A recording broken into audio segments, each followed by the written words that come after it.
Let's have a tech talk day, Lindsay. It'll be the right thing to do. Perfect two candidates here side by side. This one's just about to come off. She's been inspected, Q&A. It's a 1H DT 2-spring advance automatic pump. So disregard the automatic. It's just a 1H DT 2-spring advance. So yeah, 1H DT late pump and a 1HZ pump.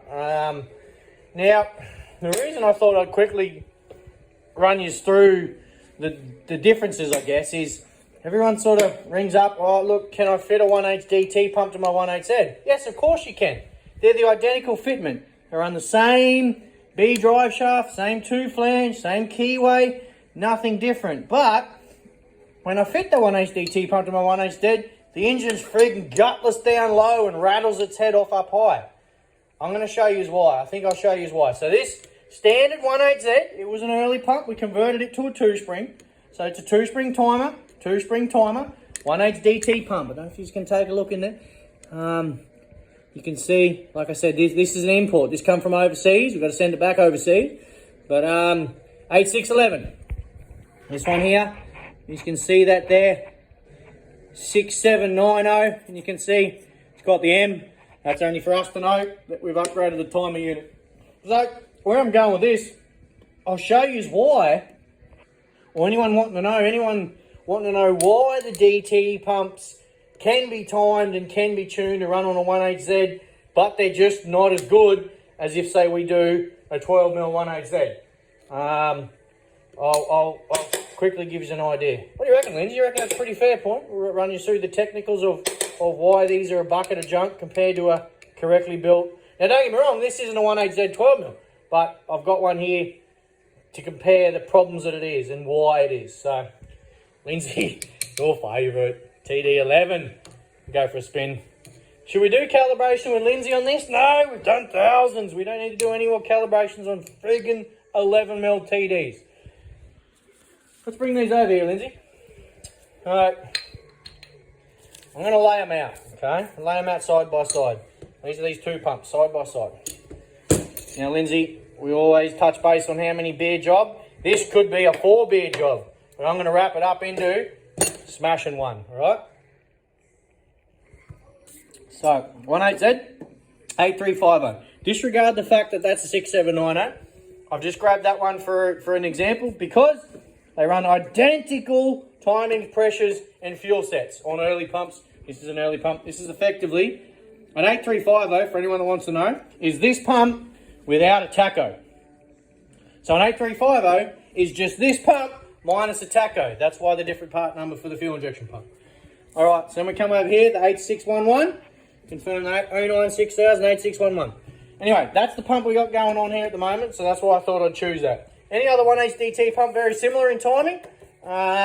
There's a little bit of differences in timing and pressures across a lot of the DT ranges. Pressures slightly vary, but this is a good example to give you an idea. This is a pump that a lot of people will import and sell to people. Is an 8611 because they're readily available overseas. There is dime a dozen overseas, an 8611. So, fuel, 1200, 12 cc's. 1100, 13 cc's is the maximum. This is with boost, but with boost. This engine is naturally aspirated. You understand? So we've got 1200 pump speed, 1100 pump speed. Not a great deal in difference. We don't really care about the pump speed. But what we do care about is that is with boost. This engine is NA. When we do a 12mm butt, that there effectively becomes the no boost. So, Lindsay, the big scribe's just not working, mate. I hope you can deal with it. We're going to go back to something a bit more accurate. Okay. Let's turn the page. I'll try and keep it as brief as we can because we could be here for more than one beer. We know that. All right, like I said, 12 cc's, 1200 pump speed. But when you fit a standard 1H DT, why are they so sluggish? Look, 1100, 50 cc's, 50. I'm not lying, 50 cc's no boost. Well, that's what they want, 12 for an NA or 60, close to 60. So we're roughly 10 cc's down on the 1H DT pump versus a naturally aspirated 1HZ pump. That's one of the reasons they go slow. 1H DTs run less fuel on the no boost adjustment here. The no boost adjustment on the NA pump, there is none. It's a fuel set. So I hope that makes sense. So 12 cc's versus 50 cc's, or 60 cc's versus 49.8, rounded up to 50. Now, when the boost comes on, we can get up to 12.8. 12.8. Well, guess what? It's doing 12.08 naturally aspirated. So 1H DT standard only has a marginally amount more fuel than a dirty old 1HZ naturally aspirated. Now, that's full boost. That's turbo boost in the aneroid. It bottomed in the compensator. Lindsay, dropping scribes. It's all right. We come to the stash. So that's one reason, is the fuel sets are totally different. Now, yes, you can tune these up, jack in the old John Wick, and they will perform. But then we have an engine rattly problem, timing. Just can't get it right. Always rattling, always rattling. Show you why. So now we come to our pressures. 500 pump speed. 500 pump speed. About 3.6 bar out of the 1HZ. It only wants 2.8. That's fine. They run two different pressure regulators throughout a 1HZ and DT series. And that's why that happens. 1800, yeah, we ram up to 9. 2000, a 1HZ bottoms at 8. You see what I'm saying? 8 out of 1HZ. And the higher pump speeds, the DT ramps it up to 9. So let's take a look at the timer. The main reasons this pump is hard to time to a 1HZ engine in the standard form. Get a 1HZ 12mm built by a fuel injection shop butt. Totally different kettle of fish. So, 800. Come across to the DT. There's no 800. They don't have an 800 timer. So, 800 timer, let's say we want, let's go in the middle, 1.5. At 1300, this pump has 1.5. So there's no timing when you fit this to a 1HZ until 1300. No timing. So a bit of a slug down low, no timing. 1200, we want about, let's call it 3.7. There's no 1200, but the closest thing we can match up is 1400. And we slowly get to that migration there. We got 3. So we can call the 1200 on a 1HZ at 1440 on a 1H DT. It's only just there. So a 1H DT pump at the lower pump speeds runs less dynamic timing than a 1HZ. Direct injected motor, pre-combustion chamber. Hence the reasons. Different design. Don't need to ramp so much timing into a DI early compared to a pre-comp. But then this is where they get the rattle. This is where they get the rattle up top. Because you try and give them heaps of static timing to make them perform on a 1HZ, then they will perform, but then guess what you've affected. So at 1600, a 1HZ, you can see here, you can see we do a lot more 1HZs than what we do DTs, Lindsay, a bit dirtier compared to the DT. Anyway, off topic. Sorry. 1600, call it, what do you want to call the mid-range? Call it 5. Guess what? There's no 1600. Closest thing we got on the DT, it wants 5 at about 1800. Okay?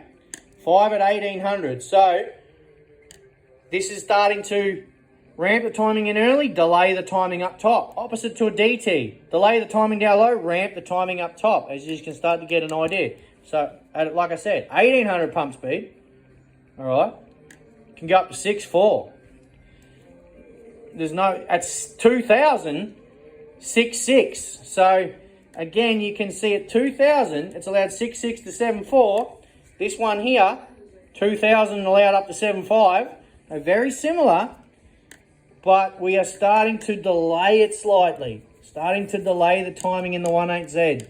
So the dynamic timing in a DT, when you look at these, they don't, like let's overlap them. We're going to have to go back and forth. Lindsay, let's overlap them. Can you see what I'm sort of saying? So 1300 is closest to 800 on the 1.8Z. Now this is all pump speed, guys. Pump speed. We don't care about the engine when we're here. We're caring about this shaft speed. Indirectly, you just times that to get your engine speed. So let's say 800 pump speed. Nothing's happening in the DT pump, this one, until 1300. So there's no dynamic timing down low when you fit this pump to a 1.8Z. Hence why 90% of people roll heaps of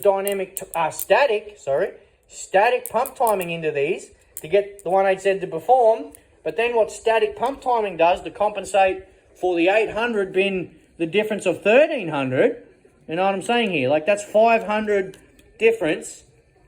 To compensate this not being there, you roll static timing into it, but then up top, they're rattly. They'll rattle their head off because you've compensated all these millimeters down low to make this pump perform like that down low. Then up top, it's not performing like it should on the 1.8Z.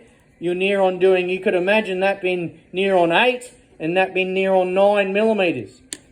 And that's why. That's why they're rattly on a 1.8Z. They're hard to time. They don't go any good. Is because standard form, they ain't suited to a 1.8Z. So cut a long story short, yep, you can get them dyno tuned, but what the dyno shop can't do is change that dynamic rate. They cannot change this dynamic rate to suit that 1.8Z. That's why they're never quite right, and that's why they end up destroying big end bearings and blowing up 1.8Z engines when you fit a 1.8 DT pump to a 1.8Z, is because of timing. Timing blows up engines. Diesel motors. Timing blows up diesel engines.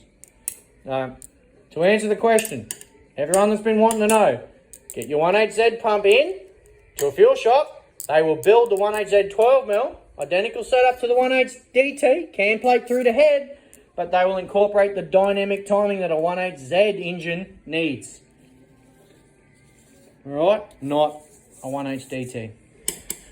What do you reckon, Lindsay? Should be self-explanatory now for anyone wanting to know. Dynamic timing, static timing, two different things. And it's what tends to make the old 1.8Zs destroy themselves. Fitting a standard DT pump. Now, a lot of people do it, but that's what's really going on with your engine. When you really look into it, that's why, the ins and outs of it. So, what's that? Third. Oh, Lindsay. It's all right. We got another one here. All right. Let's be serious for a bit. 1.8Z 12mm. Get it done. Get it built from a fuel shop. They'll calibrate the dynamic timing to suit a 1.8Z engine, not a 1.8 DT motor. Righto, guys. Very good.